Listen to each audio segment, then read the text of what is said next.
Genesis, Kabanata 2. Nilikha nga ng Diyos ang langit at ang lupa, at ang lahat ng bagay na naroroon.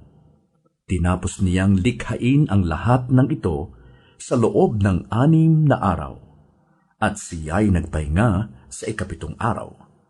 Pinagpala niya ang 7 araw at itinuring itong banal, sapagkat sa araw na ito, siya nagpahinga matapos likhain ang lahat.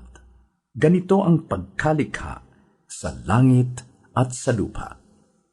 Nang likhain ng Panginoong Yahweh ang lupa at lahat ng bagay sa langit, wala pang anumang halaman o pananim sa lupa, sapagkat hindi pa nagpapaulan noon ang Panginoong Yahweh at wala pa ring nagsasaka. Ngunit mayroon ng bukal ng tubig na dumidilig sa kapatagan sa lupa. Pagkatapos, ginawa ng Panginoong Yahweh ang tao mula sa alabok.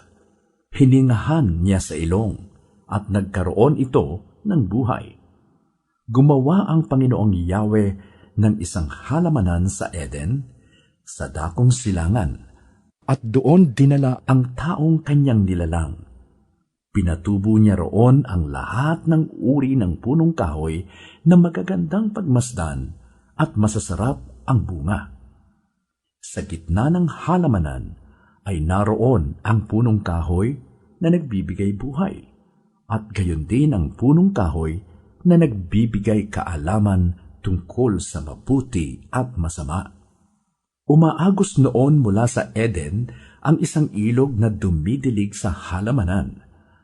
Paglabas doon, ito'y nahahati sa 4 na sanga. Ang una na kung tawagi Ilog Pishon ay umaagos sa lupain ng Havilah. Lantay ang ginto roon at marami ring bedelyo at batong onise.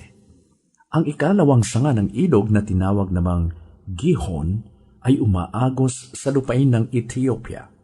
Ilog Tigris naman ang tawag sa 2 sanga at umaagos naman ito sa silangan ng Assyria. Ang 4 na sanga ng ilog ay ang Euphrates. Inilagay ng Panginoong Yahweh ang tao sa halamanan ng Eden upang ito'y pagyamanin at pangalagaan. Sinabi niya sa tao, "Makakain mo ang alinmang bungang kahoy sa halamanan, maliban sa bunga ng punong kahoy na nagbibigay ng kaalaman tungkol sa mabuti at masama.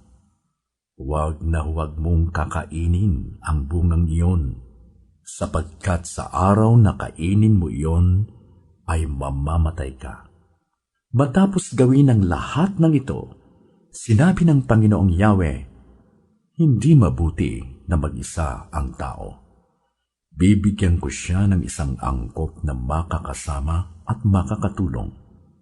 Kaya mula sa lupa ay lumikha ang Panginoong Yahweh ng mga hayop sa parang at mga ibon sa himpapawid. Dinala niya ang mga ito sa tao upang ipaubaya rito ang pagbibigay ng pangalan sa mga iyon.